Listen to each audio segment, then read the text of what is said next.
Selamat pagi Brigade.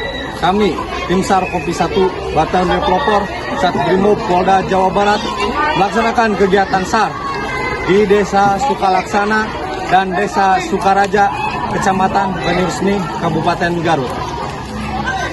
Kami melaksanakan pembersihan material dipimpin oleh Danki 1 Batalion Pelopor Satrimob Polda Jawa Barat Ibtu Dodi Rosmiadi bersama warga dan para relawan baik BPBD, Tagana, TNI dan relawan lainnya melaksanakan pembersihan material menggunakan alat berat ataupun alat manual seperti cangkul dan sekop.